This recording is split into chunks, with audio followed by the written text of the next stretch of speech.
All right, so let's start with the big story that we're tracking on WION at this hour. Now, Russia has ruled out any possibility of peace talks with Ukraine amidst Kyiv's fresh advances that it has made into the Russian territory of Kursk. Now, the latest missile attack followed a drone attack on Kyiv late on Monday. And this is what Kyiv's military has said. And these attacks have come as the Ukrainian President Volodymyr Zelensky has appealed again to the Western leaders to be allowed to use long-range Storm Shadow missiles to hit into into the Russian territory. If our partners lifted all the current restrictions on the use of weapons on Russian territory, we would not need to physically enter, particularly the Kursk region, to protect our Ukrainian citizens in the border communities and eliminate Russia's potential for aggression. An American official, however, has told The Telegraph that there was no need to send Storm Shadow missiles into Russia because the homemade suicide drones that were being used by Ukraine were already doing the job. Now, Zelensky has further claimed that Ukraine now controls as much as 1,250 square kilometers and 92 settlements in the Kursk region.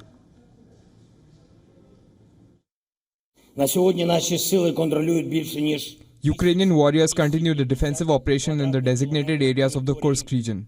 As of today, our forces control more than 1,250 square kilometers of enemy territory and 92 settlements. We continue to strengthen our positions, stabilize designated areas, and, what is very important, replenish the exchange fund for Ukraine. Now, the Ukrainian president further added that his country's assault on Russia's Kursk region shows that Kremlin threats retaliation were a complete bit of a bluff. Now, Zelensky has said that Ukraine was achieving its objectives. Officials previously said that the objectives include stretching the Russian forces, creating a buffer zone inside the Russian territory, and also seeking an end to the war on much more fairer terms. Now, President Vladimir Putin has demanded that Ukraine should cede swathes of territory if it wants a ceasefire. Now, on the other hand, Volodymyr Zelensky is demanding Russia's full withdrawal from the Ukrainian territory, including from the Crimean Peninsula, and reparations for the damages that have been caused in the course of this war. Now, Moscow said on Monday that Ukraine had struck a third bridge in an assault on Russia's Kursk region. Now, the Russian Defense Ministry has said that it has thwarted the Ukrainian attacks on 3 more villages in Donetsk. Moscow said that it has captured the town of Artemovo, one of the largest Russian gains in recent weeks. It has also released a video showing the aftermath of a firefight in the Kursk region in which a number of Ukrainian military vehicles were destroyed by a unit of Russian Marines. Now, bracing for a further assault, Ukraine has ordered for the evacuation of families from the key city of Pokrovsk as Moscow's forces are inching closer to the logistical hub. Now, according to the local administration, an estimated 53,000 Ukrainian civilians are still present in the city. Ukrainian artillery fired on a bus stop in the city of Donetsk, which is under Russia's control. And Ukraine has said that Russian attacks have killed at least about 4 people on the frontline settlements of Toretsk and Zhirikne. All right, now to give us more perspective in terms of what, of course, is happening at this moment in the Russia-Ukraine war, we're being joined by Mr. Ben Aris, who's a founder and editor-in-chief of BNE Intel News and also a former Moscow bureau chief for the Daily Telegraph. He's joining us live on this broadcast.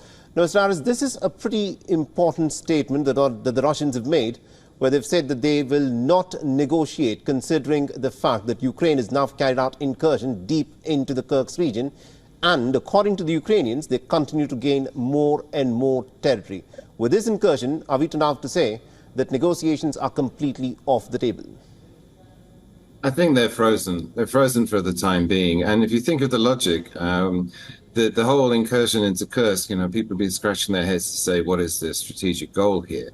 But it's been suggested that Zelensky wants to have a territorial card to play in the mooted ceasefire talks that were supposed to happen in November. And Zelensky himself has called for a second summit. And that he was prepared to invite Russia to the summit. The previous one in Switzerland, Russia didn't come. And that they were hinting that there would be a serious attempt to find a ceasefire. However, as you said, Putin has made it very clear you have to take care of the realities on the ground, which, of course, means the 4 regions that Russia's annexed, plus the land bridge, plus the Crimea. And that Zelensky, by going into Kursk, has given himself a territorial card. But then Putin's now made it clear, look, we're not going to do ceasefire talks as long as you have some of our territory. And it undermines the whole strategic point of this invasion. And all said and done, I think the allies as well. I mean, if you read between the lines of the report, nobody believes that the armed forces of Ukraine can actually hang on to Kursk for a protracted length of time. You know, they send in some of their best fighters, best equipment, but they're going to face the whole weight of the Russian army that's going to come at them eventually. You know, but the incursion by the Ukrainians began on the 6th of August. Today is, of course, the 20th of August. So for almost 2 weeks now, the Russians have not been able to hit back with enough force to push the Ukrainians back in the Kursk region. Why has Russia so far not been able to push back the Ukrainian incursion? Well, you say able, and that implies the Russians actually want to do that, because it's a question of strengths here that, as you reported along the Donetsk line there in Ukraine itself, the fighting is intense.